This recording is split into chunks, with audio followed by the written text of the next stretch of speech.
Tiana, we can't hear you. Okay, I want to jump in just right now and do these opening remarks. So for Tiana, she's having a little audio problem. First of all, good afternoon, everyone, and welcome back to another Lunch and Learn. It's a partnership series between the Prince George's County Office of Human Rights and the Prince George's County Memorial Library System. My name is Kyla Hannington, and I'm the Public Outreach and Engagement Division Manager with the Office of Human Rights, the county's civil and human rights education and enforcement agency. With me today as co-hosts are my wonderful colleague, Tiana Davis, who hopefully will be able to hear soon, who's the outreach specialist with the Office of Human Rights, and Dr. Audrey Lau, the adult and senior services specialist with the Prince George's County Memorial Library System. Lunch and Learn, now well into its second year, has been an extraordinary series in which we have been able to bring you a fascinating array of guests. We've had NASA scientists and astronauts to graphic novelists to memoirists, poets, and more. And we are thrilled today to bring you Keith Rushing in conversation about his book, Descended, Searching for My Gullah-Geechee Roots, which tells of a journey to discover one family's past, which revealed more than what was expected. Keith Rushing is a former reporter who worked at newsrooms in Connecticut, Pennsylvania, Virginia, and California, and now works as a communications strategist for an environmental, non-governmental organization. He has written blogs and commentary for the Huffington Post and Ebony.com, among other online publications. Rushing grew up in Queens, New York, and now lives right here in Washington, D.C. with his wife and two children. So welcome, Keith. It is a privilege to have you with us today. Thank you so much, Kyla. I'm really glad to be here. We're hoping... Oh, Tiana. Sorry. Yay! Okay. Would you mind taking a few minutes or a bit to talk to us about Descended and introduce us to it? Sure. So the book started with an idea, with a quest when I was about 11 or 12 years old. So I was in 7th grade, and the teacher, Roots had aired on TV, and she gave us our own little mini Roots project. She told us, I want you to go home, talk to the oldest people in your family, and try to find out the oldest folks that they can remember. So that's when we asked my great Aunt Aggie, who lived about 10 minutes from us, over to the house. And I remember us sitting around the kitchen with a manila folder. We built out a family tree, and we kind of went like very far, like wide, with a lot of cousins, aunts, uncles. And she could go as far back as her grandparents. And that was Sancho Christopher and Molly Jenkins, who became Molly Christopher. So those were my great grandparents. At the time, it just sounded to me, maybe Sancho was an African name, and that's kind of all I knew. And then I think as I grew up, I became aware of the Gullah-Geechee culture. So I should say my family, my grandmother, great aunt, they're all from Hilton Head, South Carolina, which is an island about 30 miles from Savannah, like in the off the southeastern coast of South Carolina. And all I knew, so I started to hear about the Gullah-Geechee culture, but I didn't know how to find out more.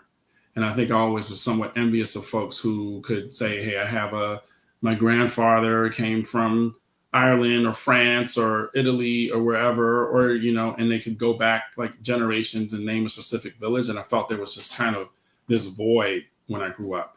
So, it took about it was 30 years later, I was a reporter. I attended a Black genealogy workshop. And at the end of that workshop, I asked the person who was conducting the workshop, I knew I had one person in the family who was a member of the U.S. colored troops who fought for the Civil War and during the Civil War. And I just asked, I was like, well, what do I do with that information? I have, his name, discharge papers. And he was like, you want to go straight to the National Archives. They have documents on all the U.S. colored troops. And so I got documents in the mail, but it wasn't until like 2010, in between jobs, that I actually was able to get Sancho's file. So the ancestor Moses Polite is the great-grandfather, I thought was my great-grandfather, but I found out he was my great-grandmother's husband, the father of 3 of the siblings, but not my grandmother's father. But still, Sancho and Moses Polite were friends, and I got Sancho Christopher's file.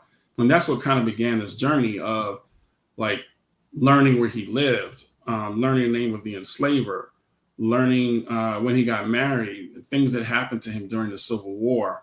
And I was fascinated by the fact that he lived on like a mostly all black island, which is the way my grandmother grew up, without, like Jim Crow. There just wasn't the kind of trauma around Jim Crow that happened in the rest of the South.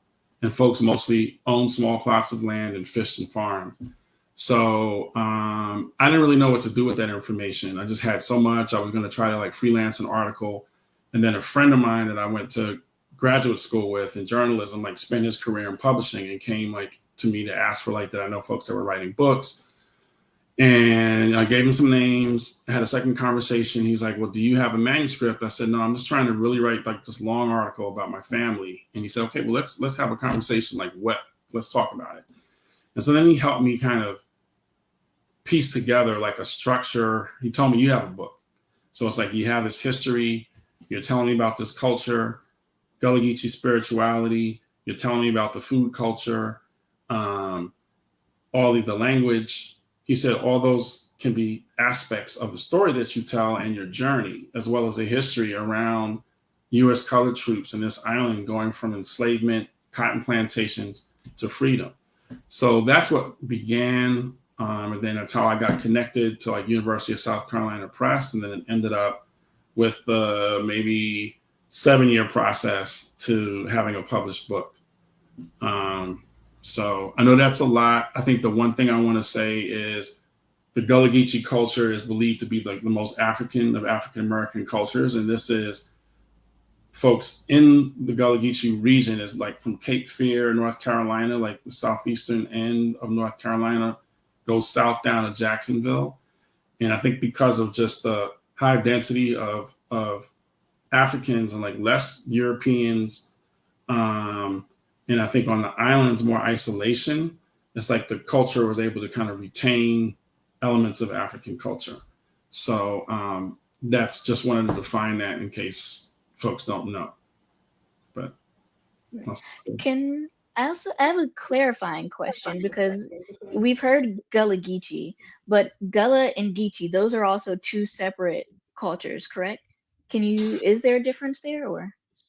I mean, what I found, so the words now are used interchangeably, and I would hear people refer to Gullah as like the Gullah language, and I think, and there's this idea that people in Georgia say Geechee, and then people in South Carolina are known as Gullah.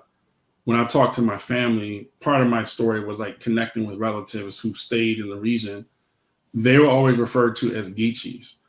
So I think, and there's different theories about where the names come from. Like in Georgia, there's an Ogeechee River, but there's also a Geechee tribe in Sierra Leone. There is a Gullah tribe in Sierra Leone. And then there's a theory that when during enslavement, there was this term where they would say Angola slaves, and maybe it was shortened to Angola, to Gola or Gullah. But the thing that I found is folks didn't self-identify with the terms, like on Hilton Head, like the folks that I spoke to are now maybe in their 80s. They said, we just saw ourselves as folks who lived on Hilton Head, as Black people living here. And he said, somehow when we would leave the island, people would say, hey, you talk funny. You sound like you're from the Caribbean. Like, what are you saying? Then they started to realize that, okay, I guess the way I talk is different. And so that was this thing, is that folks could always understand, standard English or just regular, or the English that Black Americans spoke, but then had a different Creole language, which really developed in West Africa along the coast in these English British colonies, where like a language of trade developed into a Creole. So the origins of the Creole is really happened there, like in Sierra Leone and these other places. So there's a lot of terms and phrases. It's intelligible to each other, but so it was that. So folks have kind of dealt with leaving the island and then being called Geechee, and often being like ridiculed. So it was kind of also a stigmatized identity.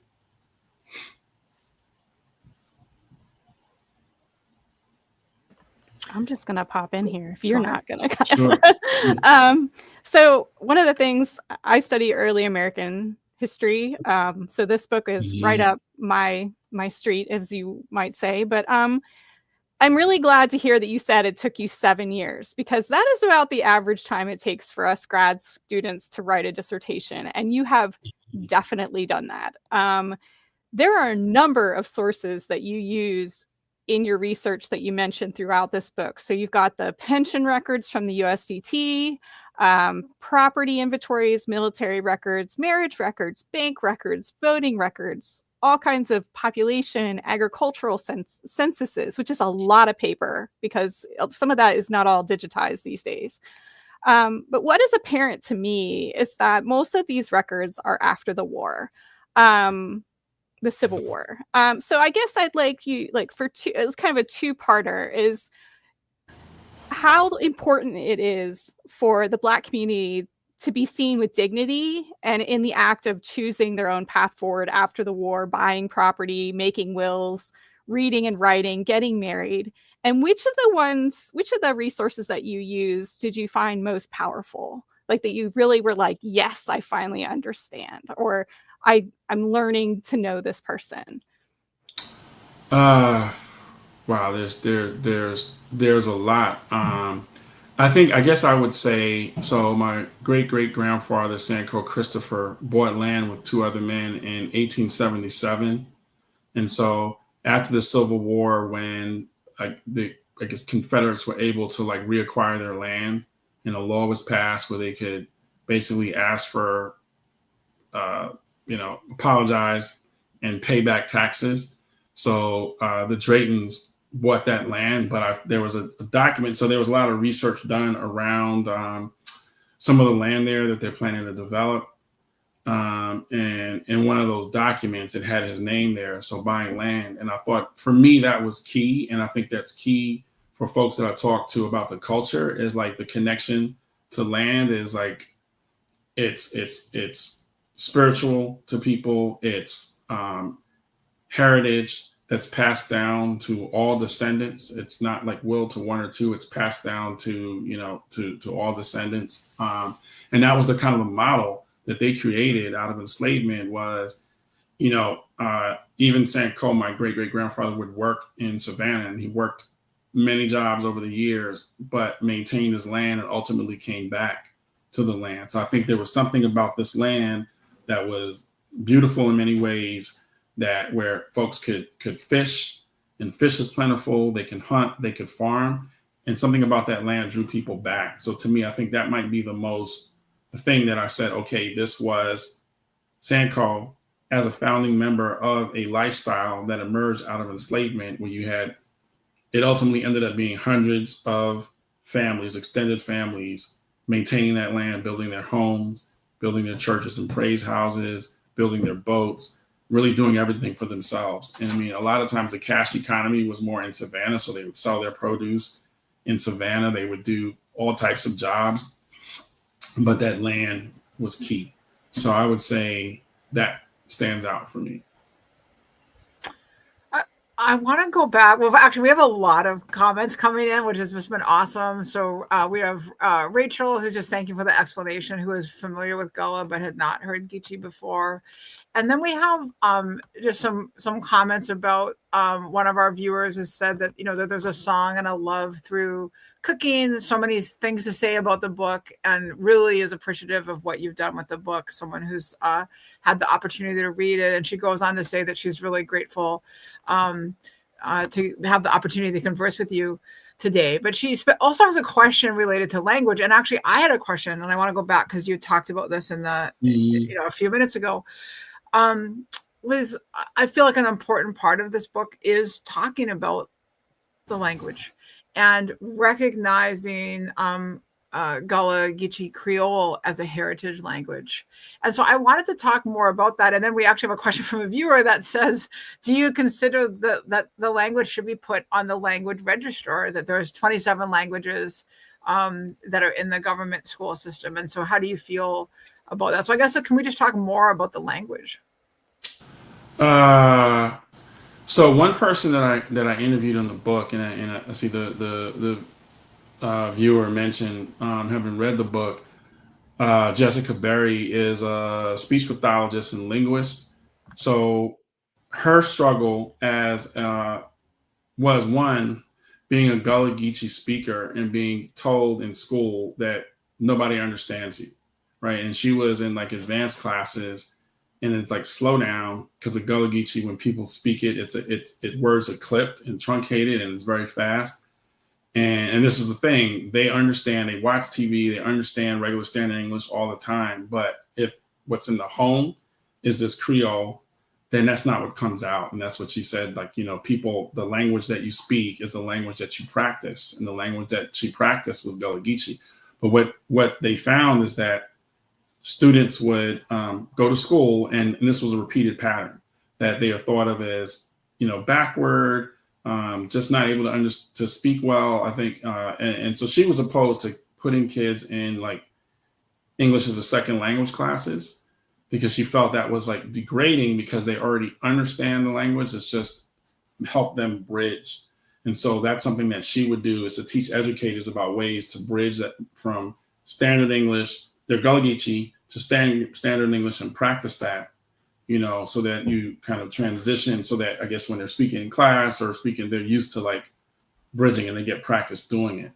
I think it's a good question that I don't feel qualified to say whether it should be a language. I think it should definitely get all the recognition that it should get, but from like the way linguists look at language, I'm not sure to say whether it should be listed as a language and what that would mean. There have been a lot of translations, like there's a Gullah Bible, for instance, where they translated a whole Bible into Gullah-Geechee, which, and I pick it up and read it sometimes just to help, remember it and understand it and the sound of it. Because I think of my cousin Phoebe, who grew up before the island was gentrified, who is now 94.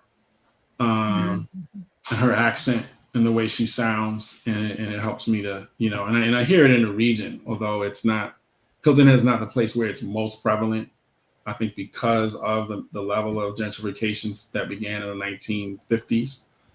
But I think whatever respect the language could get, it should receive. Thank you very much. I know, because it was really like, I know that as I was reading that and thinking, I used to live in Hawaii, and a lot of pidgin speakers, and it's a ballad and language, and then reading in your book talking about the Creole as a heritage language, and that critical recognition. I really appreciated that. I'm going to hand it over to my colleagues here, but I just want to make sure that you see that Rashia has said hi, Keith, and so I want to make sure that doesn't get by you. And I'll hand it back to Audrey and Tiana. So I also started doing my genealogy, and I paid for Ancestry.com for a while. So I was able to get a lot of documents, and I admit I looked only hard enough to make sure names and dates added up so that I could add people to my tree. But when I read your book, I went back to Ancestry, which I hadn't opened in over a year now. And I looked a little harder, or a little more thoroughly at things. And what was I going to say? But you see things, there was a document where I think one of your relatives had something similar that you came upon in your research, where someone had died and it was a list of assets. And so I was looking at everything, and I was looking at the numbers, and I was like, oh, my ancestor did pretty well. But I looked a little harder, and I realized that, my relative was one of the assets. So what was that like, coming across documents like that for you? Seeing, and like, we know that enslaved people were considered property, but seeing this proof positive that this person is considered an asset, and not just an asset, but like there's a dollar amount attached to the name. What was that like for you in your research? I mean, it's like it's something that I knew, but I think it hit me when you see the values of your ancestors, and this was after the owner of the plantation died, and you see her purse, the contents of her purse, the money, bags of cotton, and that hit me that they're just considered property, and it said that they were chattel. So that definitely, impacted me. That it's like, this is really what this means, that they're just considered property. At the same time, I'm glad that I could find and place them there, that these are my aunts, these are my relatives. This is my great great grandmother, her I think 3 siblings, and her mom are all on that inventory. So I was glad to see them. And when I looked at the National Archives document, when I first went and I looked at, so there's the military record, and then there is a lot of them apply for disability pensions, and you didn't have to have a disability that happened during the war. If you are a U.S. colored troop, it could be that you're disabled and elderly, and they would qualify for benefits, and they had to demonstrate, prove who they were. But when I went to the military record on that first visit and it said slave, I was actually glad to see it, because I know that I'm a descendant of slaves, but I also felt like an orphan. I felt like our history is erased, and I didn't have the proof of it. So it's not like, oh, well, I'm Black, so yeah, I must be, descendants. Like, no, my ancestor was enslaved and got through it and joined the U.S. colored troops. So.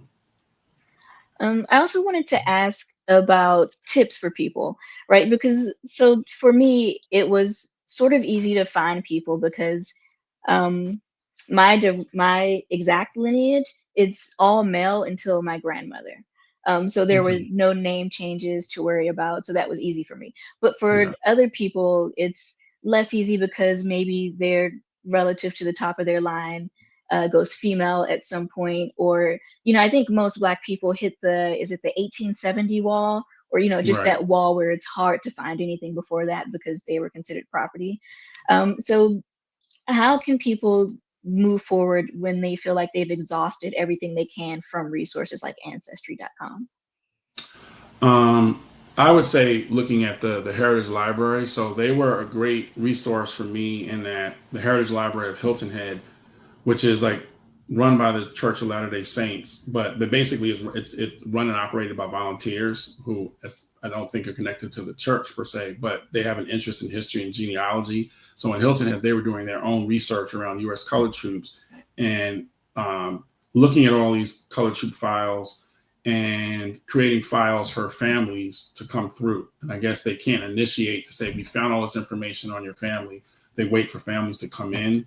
And then, and I want to get back to something that RG asked about. When I looked at the agricultural census records, the voter list, all that happened at the Heritage Library. They did and created databases of all the folks that registered, of all the folks that were farming and owned land, and created those databases that I could draw from. But I would say that would be a place to go if you feel like you've exhausted everything. You've gone through census data. One thing I think is that I would look at is, okay, my great grandmother, Sarah Christopher, who grew up, with my mom and my grandmother, she was born in 1874. But I would look at Sancho and Molly's census record from, say, 1880 and see she was 6. It's like you can go back in census and look at what are the oldest names. Maybe there's a person there who's in their 80s. Can you go back further in that census and see? But yeah, I think, as you're saying, Tiana, that 1870 census is the wall. That's the earliest census where I found my ancestors. But that's where, because of the archival documents, and that's another thing, I've heard it said that most of us have an ancestor who was a member of the U.S. colored troop. That if it wasn't a direct descendant, if it wasn't your great great or great great great grandfather, it was a great great uncle, it was a cousin, because 1 out of 4 able-bodied men fought. And so I think with intermarriage and generations, you're going to have someone there. And so I feel like there's also all these files that are just waiting to be discovered for people to find this history. I would also say, in my own experience, agricultural plantations kept a lot of ledgers, and I personally transcribed quite a few of them in my graduate school career. And some of the more fascinating ones were dated, and they mentioned people by name, maybe not last name.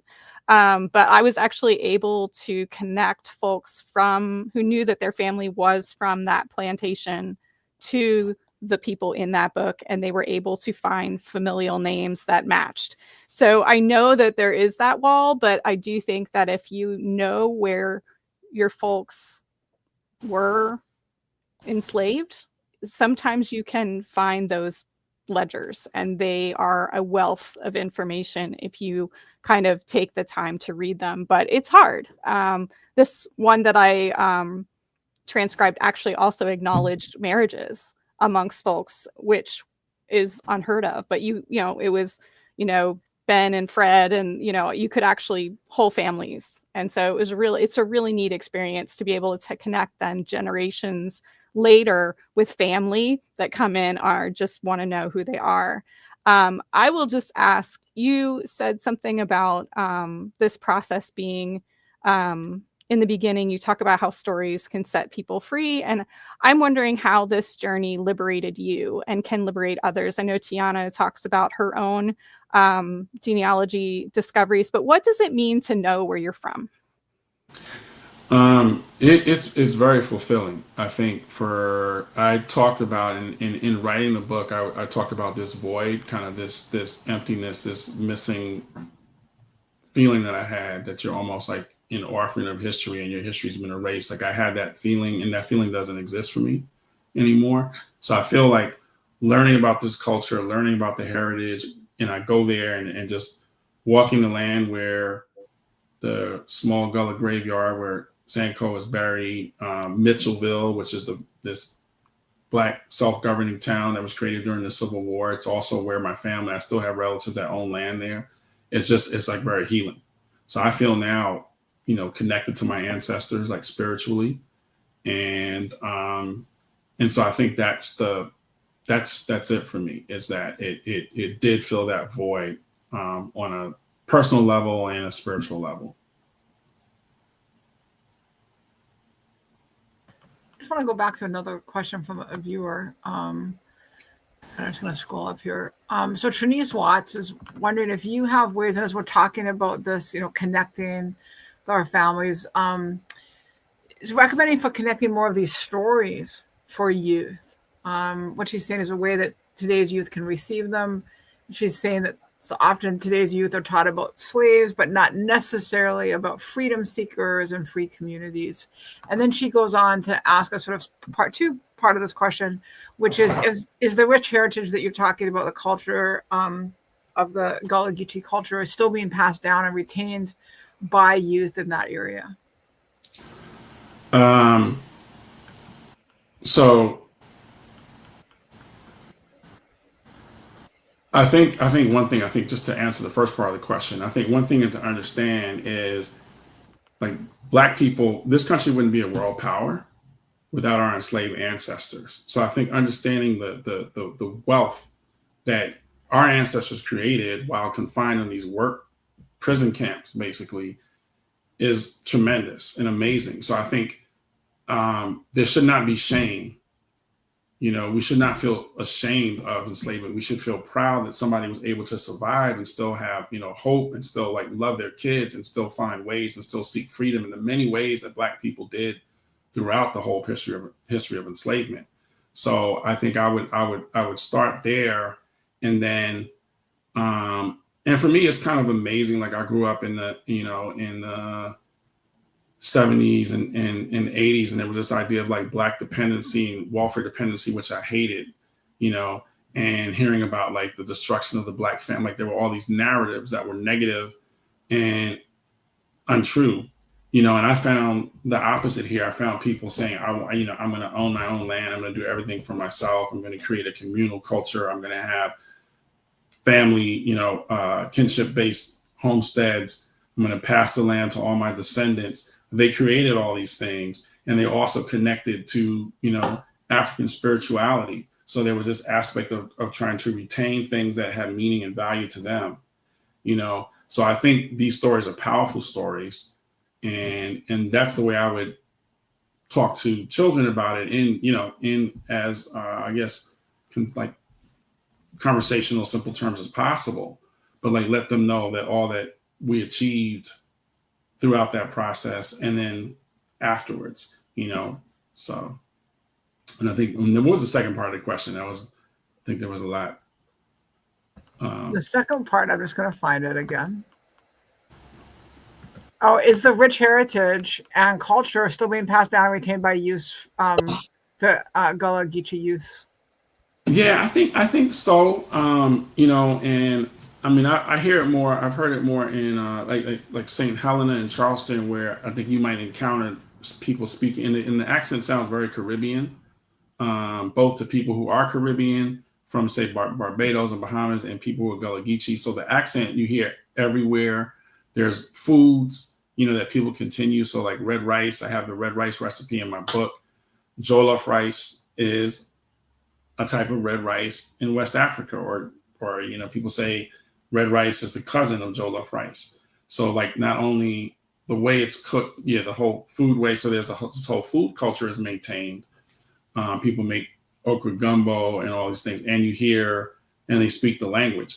I just think that the culture was never static and always evolving. So I think to the extent that people are living often in suburban and urban communities is very different than when my grandmother or my cousin Phoebe, who was 94, grew up, right, in Hilton Head, that didn't have electricity, didn't have indoor plumbing, didn't have paved roads. So you just think like there are no devices, there's no TV, there's, fishing, living in nature. So I think when you look at the sea islands, like that life, and the type of, so I could talk a little bit about seeking Gullah-Geechee spirituality, which is embedded in, so folks see themselves as Christian, as Baptist, AME, but seeking was when you're coming of age, when you're 11 or 12 at the time that people might have confirmation, or in some churches, baptism.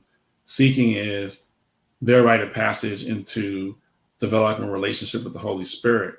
But when Phoebe was growing up, that meant going out to a praying ground. You had to fast. You go to a praying ground at night, and you have people that are assigned to you. They're members of the church that are older, that are spiritual parents, and they're your guides. And you come home, you're dreaming, and the interpretation of your dreams is what is utilized to decide when you're ready to be an adult member of the church. So that's, and I forgot where I was going with this. I was going to say, the continuance of that. So it doesn't exist in that way. But one person I interviewed, Elijah Hayward, who was the COO of the African American International Museum in Charleston. He grew up, and I think he's maybe 40 now. He grew up in a seeking experience where he had elders around him, having conversations with them. There was immersion in water. So he had his own seeking experience that was different from the one that my ancestor, my cousin Phoebe, and others have had. So there's still this continuity.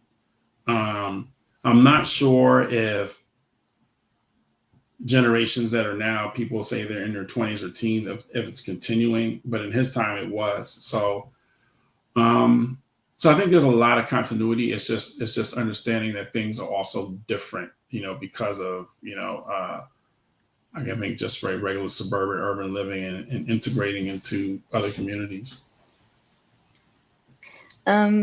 You actually touched a bit on what I was going to ask, which was about the food. You mentioned you gave the red rice recipe. And as I was reading it, I was like, oh, well, this is how I make my own like northern bastardized version of jambalaya, right? And it like you said, it is similar to jollof rice, which I don't know if I want to call it cousins. One of my best friends is Nigerian, and then I have another friend who's Ghanaian. And so I'm like, I'm scared to get into the jollof wars, but it all is very similar. Yeah. And the jollof rice, I think the difference that I noticed too is that there are African spices that are part of jollof rice that's cooked with that our ancestors didn't have, that aren't used here. but even the drier texture of the rice, and you have over the stove, you can do the stove, the oven kind, like the food ways are similar in many ways, and they can look so much alike. And I think there's a similarity in taste, but yeah, when you have those other seasonings in, it is a different dish. It's not the same. I do want to ask, this is just my own curiosity. I mean, I went to grad school. I read Judith Carney's Black Rice and was like blown away.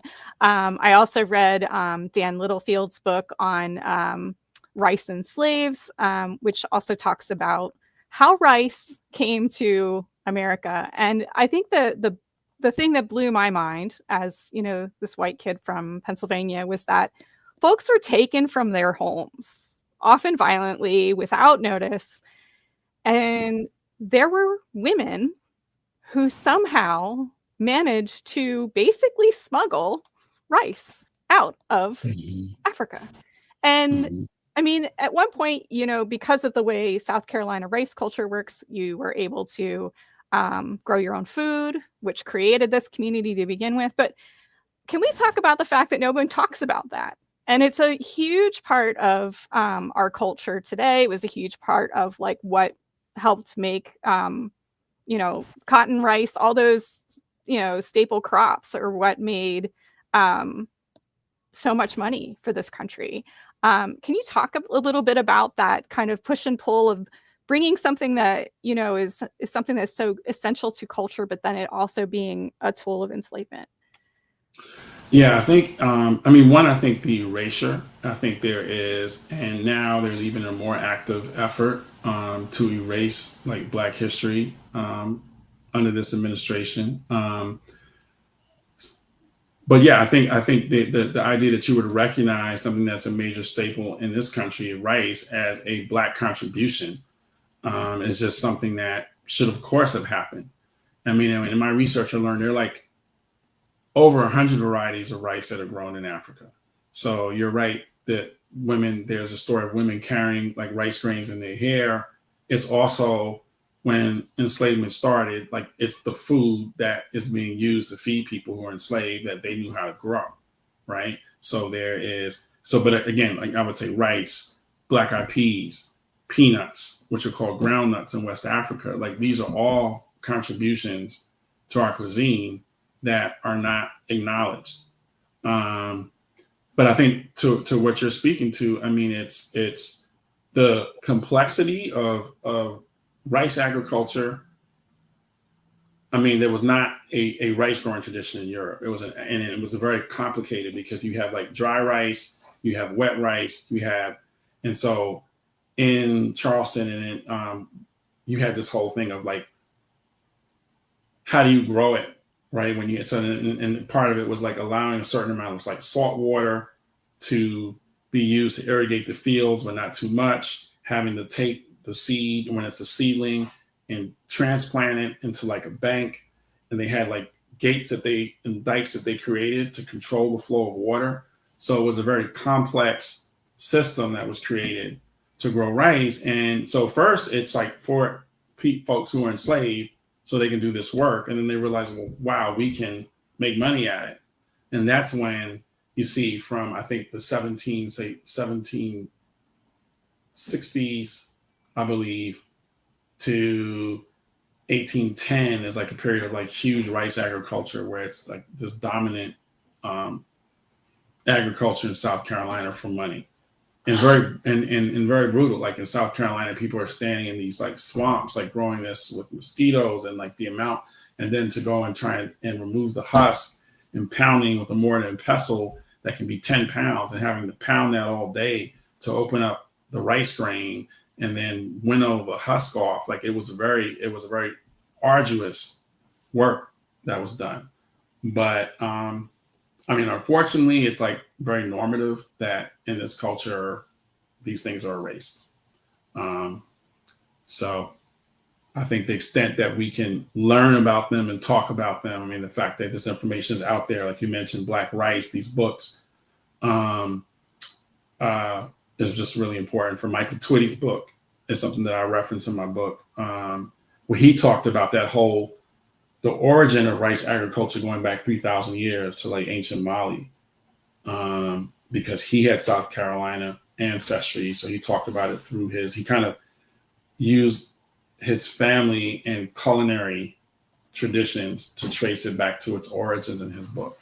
It's one of my favorite, like more recently published cookbooks, because it is such a great history book in and of itself. But I guess the other thing I wanted to talk a little bit about that the few architectural remnants of the quarters at Fish Hall Plantation were the fireplaces.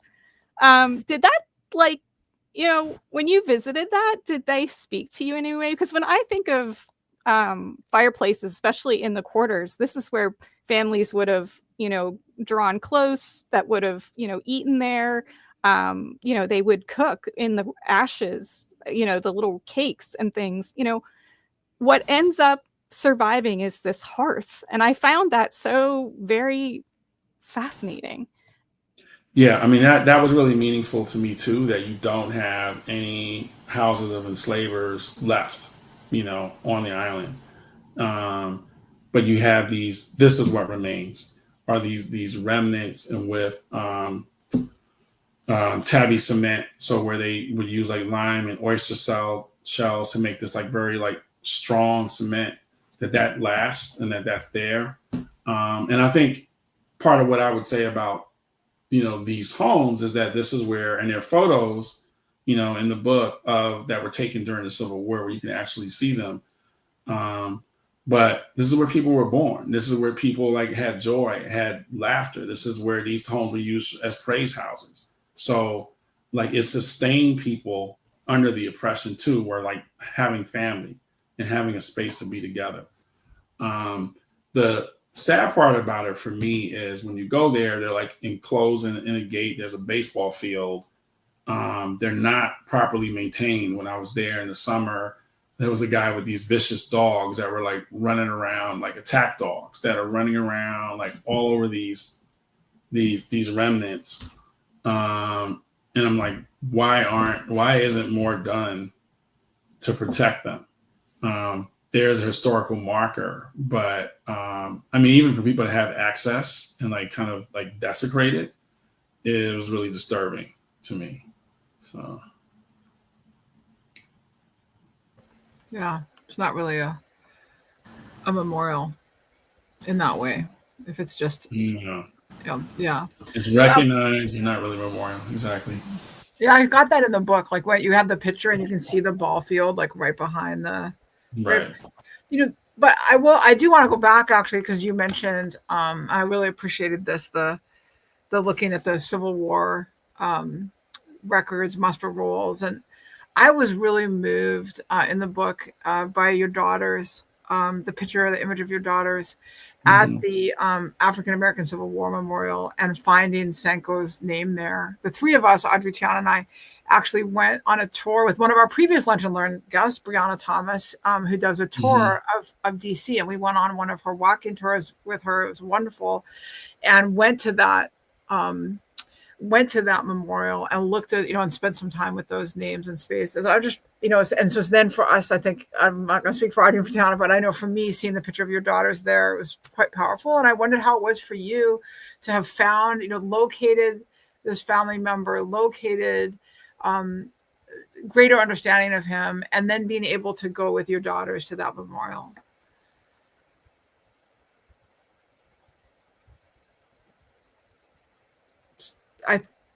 Keith, are you still with us?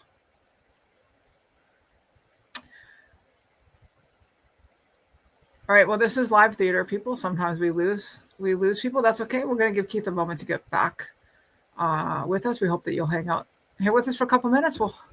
Sometimes we can freeze, but I think this might be a great time. Just while we're waiting for Keith to come back, Tiana and Audrey, and hopefully Keith, you can give us a sign in the private chat or something if you're able to hear us. But maybe Tiana and Audrey and I, for those of you watching, we're going to try and talk a little bit more about the book while we wait for Keith to hopefully be able to come back with us. And I would be, yeah. Okay, so we're going to wait. He is gone now, but we're going to hope he jumps back on. And we're just going to keep it going for a little bit. We won't stick you here forever with us, but we want to give him time to come back. So I do want us to talk, just for those of you who haven't had a chance to read the book yet, like some of the real highlights. So I just mentioned this scene where there's actually a picture in the book of Keith's daughters at this African American Civil War Memorial. And for those of you watching from the DC area, if you haven't had a chance to go to it yet, it's very beautiful, all the names, and you see these names in the book. And so I was wondering for Tiana and Audrey, if you have something similar that jumped out at you from the book that you're like for viewers to really kind of get their teeth into. Well, I mean, for me, like Brianna Thomas's tour of Black Broadway, the fact that she stops there and allowed us to kind of wander through the names. For those of you who are familiar with the 54th regiment that was part of the story Glory, their names are there. It is amazing to just walk through and read the names, and they are all there. And it's such a beautiful memorial in the midst of our city. It's often a place of free speech. There's actually a tour of just that area with National Park Service does. It's one of my favorites. So the fact that to hear Keith being able to just being able to visit that with his family was so moving. Yeah, I found the book very relatable, maybe too much, because it took me longer than it should have to read, because I would read something and I'd be like, hey, I wonder if I have this information on Ancestry. And so, I'd go and Google something. Like, I think one of my ancestors, their funeral was at Friendship Church in Tolliver, Georgia. And so I went to Google, or rather they're buried there, to see if the cemetery still exists. And I go to the Facebook page for this church, and I see that maybe earlier this year, someone with the last name Stewart, which is my family's, name, they died recently, and they had their funeral at Friendship Church. And I found it so interesting that in this town of maybe 400 or 500 people, there are still stewards there. They're still attending the same church. It was very interesting to me.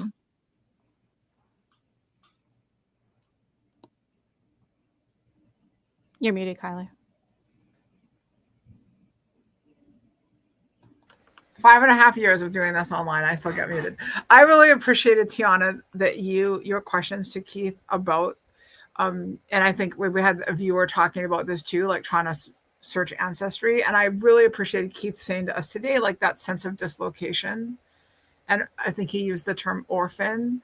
And then that being able to find some of those records that brings some closure. So I can imagine for you as you're doing the searching, like having those same gaps and the same feeling of like when you can find those names and those stories, that kind of additional layer of history. I want to say to viewers, I have written to Keith, and just hopefully we're going to try to get him back. But I would let you know if we can't get him back, we'll close it down in just a couple of minutes. But we'll try to invite him to come back and talk to us again. But we'll give it a couple more minutes. I do want to say for those of you watching, and we're going to say this again when we come to close, but if you haven't had an opportunity to read the book yet, we really encourage you to do so. You can get it from your favorite independent bookstore. You can take it out from our friends, the library. And we've been putting links in the chat as well to the publisher page, so you can look at it. And Kyla, I just want to let people know that the library does have a genealogy workshop at one of our branches at Spalding's. The next program meets November 17th at 4:30. If you're interested in maybe beginning this journey, I would totally recommend going to that program, and I'll put a link to that in the chat. Okay, we're super excited to have Keith back. Thank you so much for coming back, Keith. Sorry, yeah, I don't know what happened, but Verizon Fios was out here yesterday, and so I guess they're still having issues. So well, it's like, what happened? It was great. We were holding out hope, and we said that to the viewers, like, we're going to keep it running because we really believe he's going to come back. So thank you so much. Thank you so much for being back with us. Yes. While you were gone, we just kind of talked about some of the, some of the dislocation, of not knowing or of having his family history stolen from you. Right. And actually on that, like you did talk about natal alienation, natal alienation and dispossession in the book. Mm-hmm. And I think you've really touched on that here too, but can you talk more like what that means, you know, for those of us, like, so I'm a white Canadian settler, Canadian person who has family stories, most of which are probably not actually truthful, but for many, many, many years. And so I've never had that absence. And so for those of us who maybe this isn't something we're as familiar with, can you talk about that? Yeah. So I think it really connects to me to like this idea of trying to find out your origins, right? Like I have this Gullah-Geechee history, and when I did African ancestry, it's Balanta, which is an ethnic group that's most prominent in Guinea-Bissau, in a rice-growing region that are farmers. But then there's also Nigerian ancestry is very prominent, like 22%, you know. And then I found cousins that are Yoruba, that are Igbo. But I think the natal alienation is kind of this alienation from our origin, from knowing our cultures, our families, our ancestors on the continent, their spirituality, you know, and it was just kind of this dispossession of that. We were dispossessed of that heritage. So, so there are writers who have written about that, and also attempts to reconnect. So kind of when you look at the whole movement around roots that emerged in the late 60s, and you know, was people trying to connect with African cultures and the naming traditions, all that was, I think, a way of trying to address that alienation. And so, and that's something that's very hard to, you know, to kind of grapple with, is how do we connect to, you know, like I still can't, I could say, okay, so I found this cousin who's Yoruba, which is one of the major cultures from Nigeria, and Igbo, but I can't connect to a specific family. I actually haven't had anyone correspond back to me. Even I reached out to one person. One person didn't respond. The other said they just didn't know whether anyone had gone through the slave trade. They just had no knowledge about it. And it's like, most of my family's here, is there in Nigeria, and some of us are here, and that was kind of it. So there's that gap that we have, and I think so. And then one of the writers I talked about in the book, Michelle Commander, talked about the expression, this connection with Africa that exists in Brazil and Cuba, and in some of these places, people have actually maintained religion. Like the Yoruba religion is found in Cuba, is found in Brazil.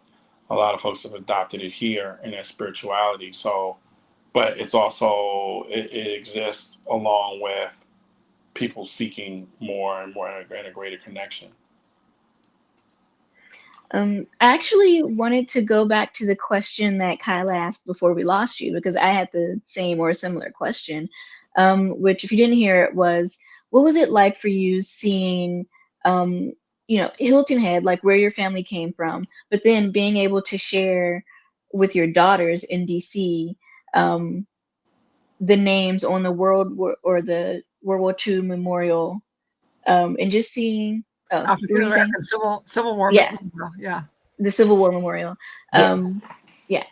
So it was, I mean, really moving for me to see it personally. And like I said, it wasn't just on paper, it was there amongst the other, you know, 180,000 names. And I could like pick all of them out. So I think, I don't know, maybe my daughters heard about it so much that they're like, oh, okay. I mean, and they would go and point to it, and I would explain. But I think they heard the entire time that I was doing this research. They would hear about it. So I don't know that like, the emotional reaction is that clear. My oldest daughter just told me the other day, she said, I'm really, really proud of you. She said, I just think it's amazing that you did this book. It's really amazing. So I think it's there, and it'll stick with them. And I think as they get older, they'll dig more into it. You know, at the ages they are now, 12 and 15, their heads are in a lot of other places. Like what's on TikTok, you know, so the latest TikTok dance. I do think it is a really great family activity. I spend a lot of time with my dad, tramping through cemeteries, trying to find the family this last summer that sponsored us from Hungary. And just to see that tombstone was just, it was really overwhelming. You know, I never get to meet these people, but this is why I'm here. This is how I could get here. And I think there's something to be said when you can find a name in stone. You know, it's like, I'm here, I did this, but your relatives, I mean, they fought for, you know, for freedom. And I think that is just really, really moving, especially that monument in DC, that it stands there. I mean, there's so many names on that. As I've gotten older and read different USCT regimental histories and things, it's just an amazing, amazing memorial.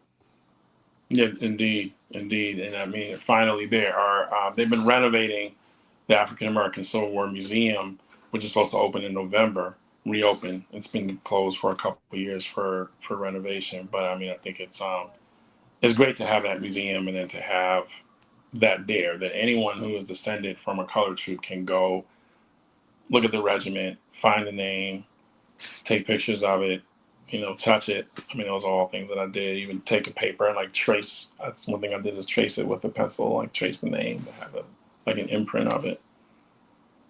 So you mentioned that you had some questions that still hadn't been answered, and I was just curious, are we going to see another book from you in the near future? No, not right now. I am actually, so because of this book and in a trip to Hilton Head back in the spring, someone I met there is doing a book just about people who are kind of like their encounter with enslavement in their family. So, and it's people who are descendants of enslaved and people who are descendants of enslavers.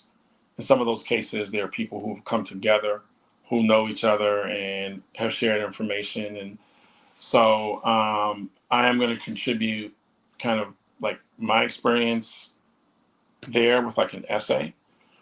I have a children's book on Decoration Day, which is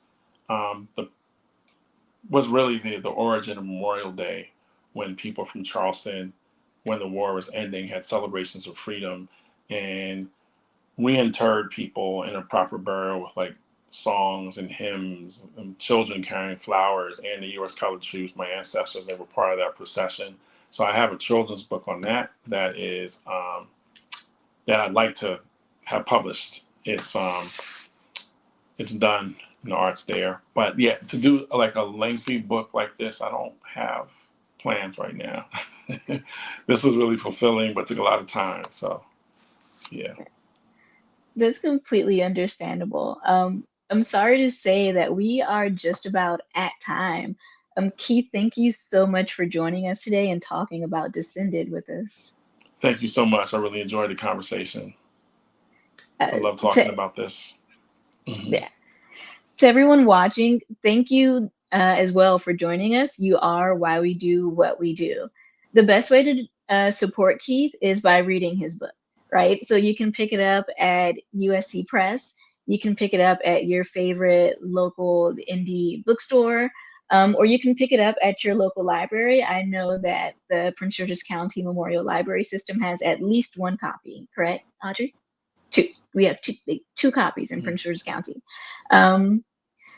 To learn more about the library's programs and offerings, visit pgcmls.info/events. To learn more or to see what programs the Office of Human Rights has coming up, you can visit civilrights.mypgc.us. And you can join us this Thursday for a community conversation with Kathy Ferguson from the University of Maryland Medical System's Domestic Violence and Sexual Assault Center. Thank you again, everyone, for joining us, and we will see you next time. Thanks.